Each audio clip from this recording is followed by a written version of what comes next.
1월 11일 화요일 은혜와 회복을 위한 가정예배를 시작합니다. 다 같이 주님 가르치신 기도합니다.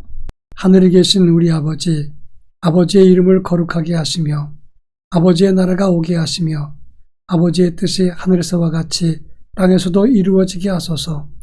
오늘 우리에게 일용할 양식을 주시고 우리가 우리에게 잘못한 사람을 용서하여 준 것 같이 우리 죄를 용서하여 주시고 우리를 시험에 빠지지 않게 하시고 악에서 구하소서. 나라와 권능과 영광이 영원히 아버지의 것입니다. 아멘. 찬송가 333장 충성하라 죽도록 찬송가 333장을 부릅니다.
이 시간 우리에게 주신 하나님 말씀은 신약성경 마태복음 25장 24절로 30절입니다. 마태복음 25장 24절로 30절 말씀을 한 절씩 교독합니다. 제가 읽겠습니다. 한 달란트 받았던 자는 와서 이르되 주인이여 당신은 굳은 사람이라 심지 않은 데서 거두고 해치지 않은 데서 모으는 줄 내가 알았으므로 두려워하여 나가서 당신의 달란트를 땅에 감추어 두었었나이다. 보소서 당신의 것을 가지셨나이다. 그 주인이 대답하여 이르되 악하고 게으른 종아 나는 심지 않은 데서 거두고 해치지 않은 데서 모으는 줄로 내가 알았느냐. 그러면 내가 마땅히 내 돈을 취리하는 자들에게나 맡겼다가 내가 돌아와서 내 원금과 이자를 받게 하였을 것이니라 하고 그에게서 그 한 달란트를 빼앗아 10달란트 가진 자에게 주라. 무릇 있는 자는 받아 풍족하게 되고 없는 자는 그 있는 것까지 빼앗기리라. 이 무익한 종을 바깥 어두운 데로 내쫓으라. 거기서 슬피 울며 이를 갈리라 하니라. 아멘. 고등학교 동창 친구 중에 한 사람이 고등학교를 졸업한 다음에 그저 의욕 없이 무의미하게 인생을 살았던 친구가 있습니다. 어느 날 우연한 기회에 신발가게 점원으로 들어가서 일을 하다가 몇 년이 지났습니다. 그러다가 우연히 내가 이렇게 내 인생을 그냥 지나가 버리고 말 것인가, 그렇게 남의 밑에서만 일하고 무의미한 삶을 살 것인가 고민하게 되었다고 합니다. 그러다가 지금 자기가 있는 자리에서 내가 할 수 있는 일에 최선을 다하는 게 뭘까 생각했습니다. 그러다가 자기 가게에서 전국 유통 구조를 알게 됐고 이 신발 유통하는 것을 시스템을 잘 활용해서 또 다른 것을 유통시키자 하다가 나중에 독립해서 신발 유통 그것을 통해서 여러 물품도 끼워서 팔다가 큰 돈을 번 사람이 있습니다. 그러면서 그 친구 하는 말이 장사에도 길이 있더라 하는 겁니다. 여러분, 길을 보는 사람이 길을 찾아가는 것입니다. 신앙에도 믿음의 길을 보는 사람이 믿음을 가지고 도전할 수 있다는 겁니다. 그저 의욕도 없고 그리고 의지도 없는 사람, 그런 사람은 하나님의 은혜를 주어줘도 땅에 묻는 사람이라고 말할 수 있습니다. 아무리 하나님이 기회를 손에 쥐어줘도 그것을 활용하지 못하고 그것을 그냥 사장시켜버리는 경우가 많습니다. 이것이 어리석은 사람의 특징입니다. 오늘 본문의 말씀은 달란트의 비유입니다. 한 주인이 종들에게 각자의 재능대로 5달란트, 2달란트, 1달란트를 주고 장사라고 했습니다. 그런데 오늘 본문의 말씀은 1달란트 받은 사람의 이야기입니다. 그는 그저 그것을 땅에 묻어두었다가 주인의 책망을 받았다고 하는 겁니다. 이 본문이 주는 의미를 생각하면서 금년 한 해 우리는 어떤 믿음으로 출발할 것인가 이런 문제를 살피겠습니다. 먼저 25절에 보면 1달란트 받은 사람은 그것을 땅에 묻어두었다라고 말합니다. 여러분 1달란트는 6,000데나리온입니다. 이 한 데나리온은 건장한 남자 하루의 품삯이라고 말하는데 하루 품삯을 10만 원으로 계산하면 6,000데나리온은 6억이나 되는 큰 돈입니다. 적은 돈이 아닙니다. 그런데 그 많은 돈을 받고도 그것을 땅에 묻어두었다라고 성경은 말하고 있습니다. 다른 사람들은 가지고 가서 장사하고 이문을 남겼는데 그는 그것을 땅에 묻어두고 사장시켰다는 것입니다. 그래서 주인의 책망을 들은 것입니다. 그 당시 관습을 보면 금고가 없었습니다. 그래서 항아리에 돈을 넣고 땅에 묻어두는 경우가 많이 있었다고 합니다. 여러분, 재물을 맡긴 이유가 무엇입니까? 27절에 보면 땅에 묻지 말고 취리하는 사람에게라도 주어서 그 이자라도 받아야 하는 것 아니냐, 이렇게 주인이 책망을 합니다. 하나님의 뜻은 우리에게 영성과 믿음을 주신 것은 그것을 남기고 발전하라고 주신 것입니다. 그런 의미에서 우리가 믿음의 사람이라면 우리에게 주어진 믿음을 갖고 영성과 믿음이 발전해야 된다 하는 겁니다. 그런가 하면 그는 그 적은 일에 충성하지 않았기 때문에 주인이 주신 것에 너무 소홀히 했다고 하는 겁니다. 우리는 하나님이 우리에게 주신 재능과 달란트, 시간의 값을 너무 무심하게 생각하는 경우가 있다고 하는 겁니다.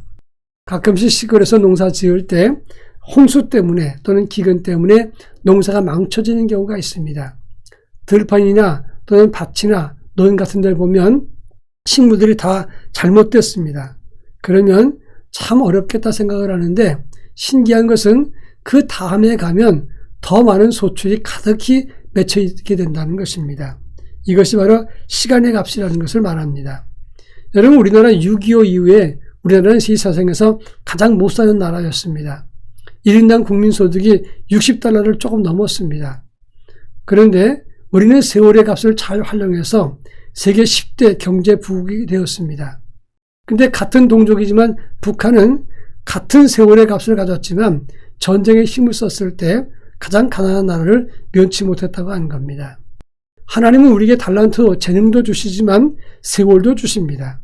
근데 그 주신 이 능력과 세월의 값을 감추거나 땅에 묻어두고 활용하지 않으면 그러면 큰 책망을 받게 되는 것입니다. 시간도, 주어진 능력도, 그리고 환경도 다 중요한 자원이라는 사실을 알아야 합니다. 그런가 하면 28절에 보면 그 1달란트를 뺏어서 10달란트 가진 사람에게 주었다고 하는 겁니다. 여러분, 적어서 그것을 빼앗겨서 많은 사람에게 준 것이 아닙니다. 받아놓고 감당하지 않았을 때 다른 사람에게 넘어갔다는 것을 말하는 것입니다. 주어진 환경과 능력과 좋은 시간들, 충성하지 않고 세월만 보냈을 때 하나님은 그것을 기뻐하지 않았습니다. 금년 한 해 어떤 달란트를 받았든지 하나님께서 우리에게 주신 시간을 갖고 세월을 아끼면서 최선을 다할 수 있기를 바랍니다. 제가 직장 생활할 때 통신 판매를 하는 출판사에 근무를 했습니다. 전국에 있는 학교들과 이런 관련된 업체에게 매월 3만 통 정도의 편지를 보내고 홍보물을 보냈습니다.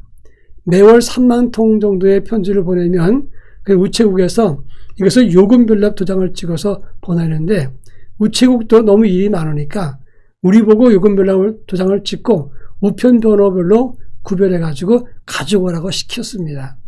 그때 저는 직원들 앞에서 도장을 찍었는데 이것이 열심히 하다 보니까 아주 거의 신기에 가까울 정도 도장을 찍었습니다. 우체국 직원보다 더 잘 찍는가 서로 내기를 해봤는데 제가 이겼습니다. 그럴 때 우체국장님이 그런 말 했습니다. 우리 직원보다 더 잘 찍는 사람은 처음 봤다라고 말하면서 저 사람은 저렇게 노력하는 사람은 뭔가 됩니다. 이런 얘기를 했습니다. 그렇습니다. 비록 지금 도장을 찍는 위치에서도 주어진 일을 최선을 다할 때 그리고 시간을 아끼면서 노력할 때 누군가에게 칭찬을 들을 수 있는 것이고 더 나아가 자신의 삶을 발전적으로 개발할 수 있는 사람이 되는 것입니다. 다 같이 기도할 텐데 금년 한 해 날마다 주어진 일에 최선을 다하고 주어진 시간의 값도 잘 활용하는 믿음의 사람 되게 해달라고 기도하겠습니다. 기도합니다.